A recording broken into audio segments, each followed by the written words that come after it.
Welcome back to Inside the Ring, boxing's official show of record. I'm your host, Max Kellerman. That's our insider, Mike Coppinger. That is former heavyweight contender and now world-class trainer Malik Scott. And that is all decade. Which decade, Shady? Oh, Which 09, decade? 010, one of them. What do you mean? What's a year? Is it the 2010? Stop 2010? So wait, up to 2010 or 2010 to 2020? Which decade? You got to know which decade. I know that. You were all decade running back. 2010 to 2020, I know that. He's a big fly the spy, baby. He's a big boxing fan. All right, guys, we have some huge news to get into, so let's get right to it. The lead hook. Guys, some major breaking news this morning. Zuffa Boxing has announced a long-term streaming deal with Paramount Plus. Zuffa Boxing will also no longer be acknowledging any of the sanctioning bodies and will be going off of the ring rankings only. Hallelujah. I have been waiting for this day for about 25 years, since Lennox Lewis got robbed against Evander Holyfield at the Garden and given a draw. That was the last time I mentioned the sanctioning bodies on the air, and have been referring exclusively to Ring Magazine rankings since then. No, not just because now I'm on Inside the Ring. I got receipts. You can check my social media. I'm gonna check your receipts now. I got receipts from 23 years ago saying this exact thing, and finally I feel like the day has come to pass. Guys, you know how I always say there's no they in boxing? Yeah. For example, if I said, you know what they should do in the NFL?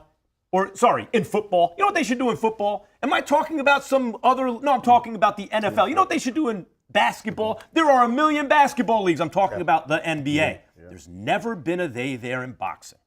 But that's what I am doing here in all this, guys. I feel like for the first time in my lifetime, there's a real chance for boxing to have a they there. And I will tell you what I mean.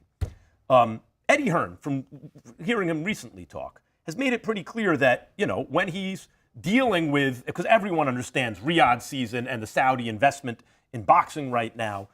Thank God for Turki Al-Sheikh, right? Because when fights can't be made, he's papered it over and with money and made the big fights happen and all that stuff. And also has a dedicated team that's worked very hard to get everyone to this place. But Eddie's made it pretty clear he's taking marching orders, right?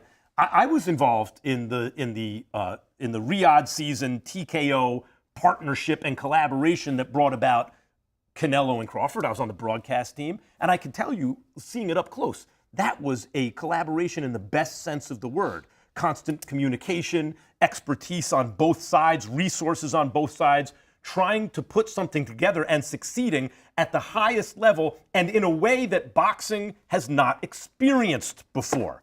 So, and for those, because I've seen this reaction too, well, I'm now employed by these entities, and so, no, the reason I am employed by those entities is because I wanted to be involved in this.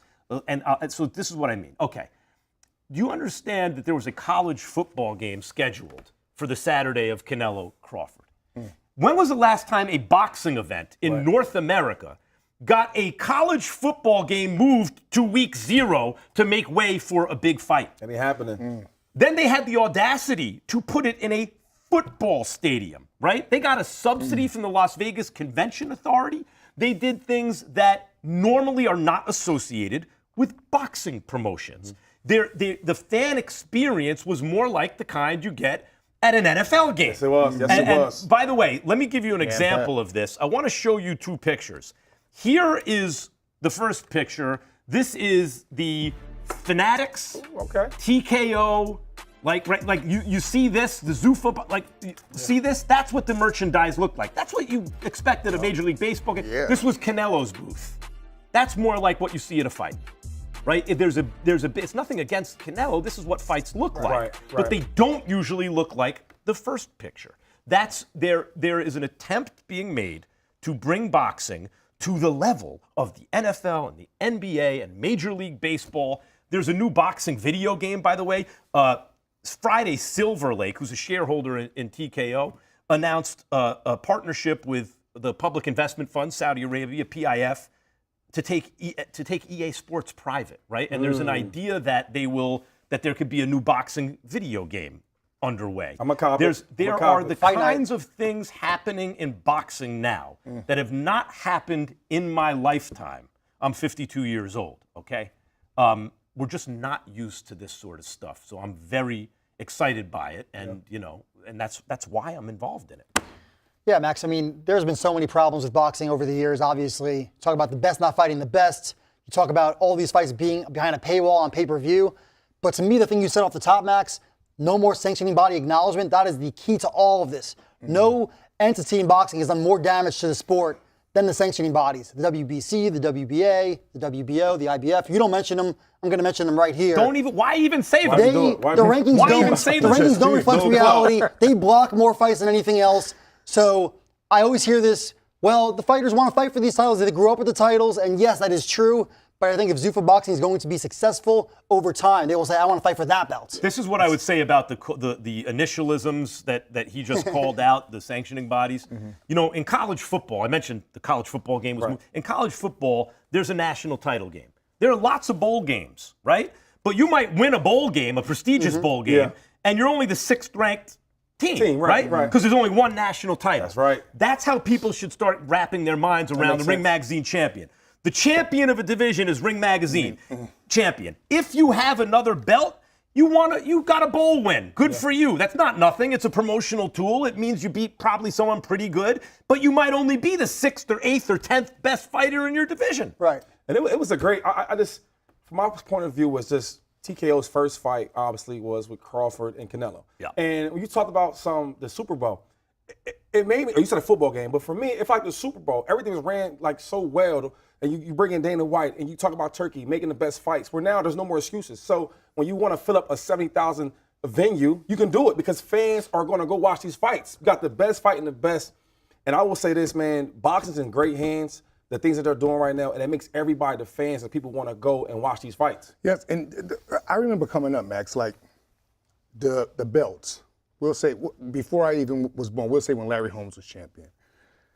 People identified the belts from a visual standpoint. They wouldn't care if it was called the ABC, whatever the belt was called.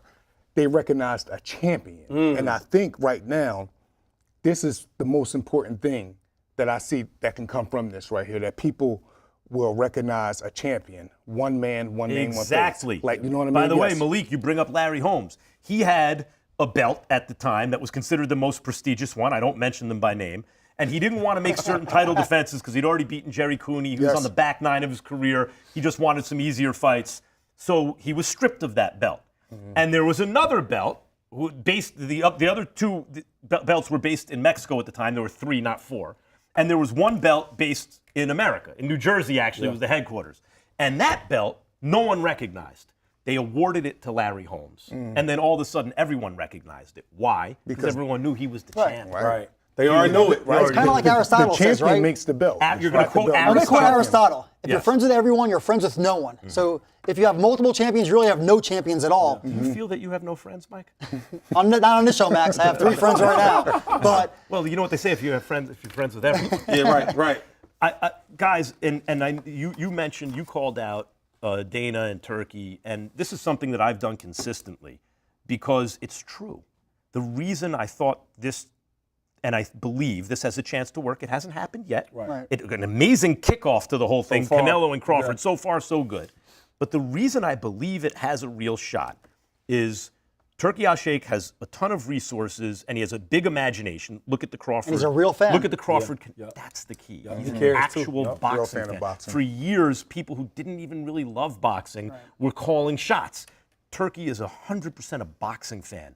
Dana White is a boxing fan. If you go to the UFC headquarters, where I've been several times, every room is like a museum of boxing. Of boxing. Even his office. Yes. He's not doing it to show it to the world. Does the world even know? Right. He's a boxing fan. And also, Dana White built an institution. The UFC is an institution, meaning after Dana's gone, he doesn't have a suite of offices somewhere. They have like an airline hangar with so many employees like the NFL or the NBA. So once you have all that stuff in place, all you really need is the most competent executive there is, right, to run it. Nick Khan. Nick Khan is the most competent executive. So the fact that those 3 people came together and are pooling their resources and collaborating on this, and they all love boxing, I think because they care. it has a shot. And I think the fans is going to be more happy whether they realize it or not right now. I think they're going to be more happier than they've been in over 30, 40 years when it comes to boxing, because like you just said, these guys are actually fans of boxing. And how can you tell that? Forget what we're saying. Look at the matchups. There's fights. Canelo and Crawford doesn't happen without these guys. No, It of just course not, doesn't. of course not. It wouldn't even be No, take Turkey away, there's no Canelo Crawford. There's a lot of fights like that. There's a lot of Yes. fights where, because we all love boxing. We love it. We love contact sports.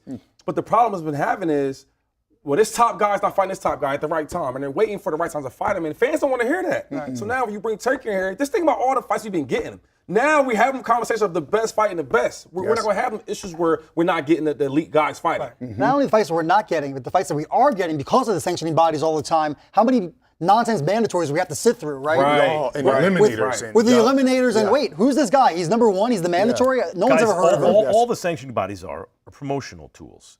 The idea that by having a certain belt, it signifies that you are the champion of the weight class, that ship sailed long ago. That has not been the message the public has gotten. That's why it's too hard to follow the sport. But the Ring Magazine belt means that their policy is, if their top two guys fight each other, that's the champion, right? Or if you put all the belts together, the other belts, that's the champion. And then you don't get stripped unless you leave the division permanently, retire, or you're beaten in the ring. Right? Then the belt is vacant or it moves to somebody else. But it takes away all of the politics. And when I was a kid, you could pick up a Sports Illustrated, and on the cover was Roberto Duran, Sugar Ray Leonard, Larry Holmes. Yes. It's like, as much as any other athlete, you could follow boxing in the mainstream, and you can't anymore. Right. And hopefully you will be able to again. Right. And Malik, you mentioned, right, people know the belts by the visual. By the visual.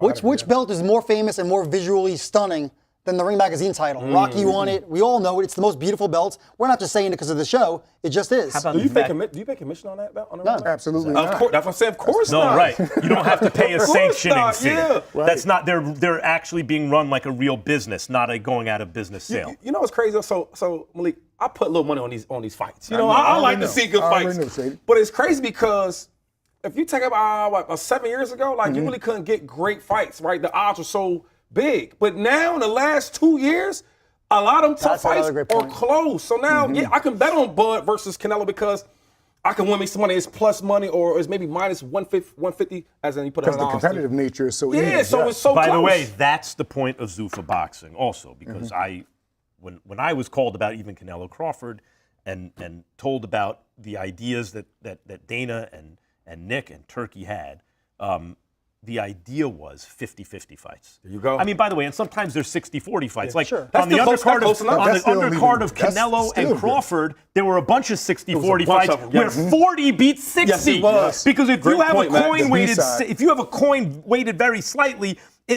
almost half the time, it's still going to wind up The on the other B-side side. had a good night. The B-side Yes, had a good night. Yes, So yes. so forget about this thing. We're going into the fight. There's a protected fighter who's going to be fed someone. You already know the outcome. You're going to go into a fight on a monthly basis, not knowing who's going to win. That's a great And point. Shady, yes. you made a great That's point. A great point. Why Thank is you, the Matt. NFL king? Betting. There's people that don't even care about the NFL and they want to gamble on Sundays. And what can happen in the NFL? Anybody can win. Any given Sunday. Oh, And everybody but the Eagles. Everybody but the Eagles. Everybody I hate to say it, you might be right about that one, brother. But listen, you know what? Even any given Sunday, even the Patriots, when they went undefeated That's in true. 07-08, Yeah, that's true. the Giants beat Yeah. them. And with Zuffa Boxing, I think the idea is any given Saturday or whatever day you choose, you don't know the outcome heading in. Because even Canelo, I mean, when's the last time it was almost a 50-50 fight with him or a 60-40 fight? Right? You had to think about If the it way was that evolved. close, he lost it. Right. Yeah, so it was that right. close, But I'm he just lost saying, it. betting wise, it really hasn't been that close. If you want to bet on Canelo, Yeah, you could throw out the A side, B side thing. Throw Because that as you out. said, on the Canelo Crawford undercard, the B side won as much as the A It was a side. real Yes, good night yes, for it the was. B-side. Right, and yes. Max, I think one thing that's being overlooked here, and you mentioned it earlier, right? Nick Khan, brilliant guy, knows boxing, managed Manny Pacquiao, managed James Toney, runs WWE. Obviously, Turkey Al-Sheikh and Dana White. We don't have to say any more about them. We know how good they are. But I think the key here is all these other people that come into boxing, they have no patience, right? They try it in and they come in, they come out. I think all these guys in Zuffa Boxing have the patience to see this out. They're not trying to microwave boxing. Right, not microwaving it is important. And this goes back to the point that I've made ad nauseum about how boxing is everyone's, in fact, favorite sport. It's their favorite sport. If you come to a street corner and on one corner there's a pickup basketball game, on another corner flag football, on a third corner someone's putting a golf ball, on a fourth corner there's a fist fight, the crowd is always around the People are fist stopping fight, watching the right? fist fight. And Straight so facts. then you say, well, why are the other sports more popular? Because if you redo the thought experiment and it's Tom Brady throwing to Randy Moss and it's Tiger Woods putting a golf ball and two guys no one knows having a fist No one fight, knows, right. now all of a sudden it's a little different. You have to be able to tell the stories of the fighters. The public needs to know who the fighters are, what's at stake, etc. And the issue with boxing, the reason that hasn't happened is because it's laissez-faire capitalism, meaning there is no central authority making long-term plans for the sport. It is just a kind of free-for-all. So as Dana White says, every fight is a going out of business sale. How can we juice the public for as much money as we how can it comes for across. this fight? Oh, we'll put it on pay-per-view. It's siloed here now. No one can see this thing, but we'll keep juicing this smaller and smaller pie for everything it's got. Come on, man. Think about what happened with Canelo Crawford. What did Turkey and Dana and Nick do? They put it on Netflix. It's the biggest possible platform because that's how you grow Over the sport. 41 million viewers. Come on, 41 Numbers million. came in. And, yes. and the stadium, oh my God, it was so much eye candy. The entrances? I was going. Everybody was there though. I mean, he, whoever you thought of was in the building. That's how great it was. I'm going back. Listen, I'm not gonna miss a fight. And I think when you have, this is how it used to be when I was a kid, you brought it up earlier. You could, on the weekends, turn on the TV, not know who's fighting. Right. And all three major broadcast networks, back then it was CBS, NBC, ABC. I'm going back before Fox, okay? Okay. All three major broadcast networks, starting at 4 p.m. Eastern, would have high-level fights on, okay?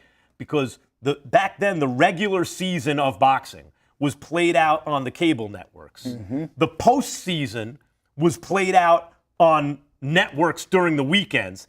And the World Series was on HBO, right? Or the Super Bowl was on HBO, or the NBA Finals. That was HBO, and that was organized. So, and then the super duper fights were in closed circuit or pay-per-view, right? And eventually, what happened was the whole thing just got squished and Smaller. and put on apps. Like, for example, right now, where do you watch boxing? Well, for those of you watching on our YouTube channel, you can head over to a place that people can still find boxing DAZN, right baby. now, DAZN. which is DAZN, to catch the rest of the show, including our interview with Conor Benn. We'll be right back on Inside the Ring. Mike, you ain't want to talk about the eye candy?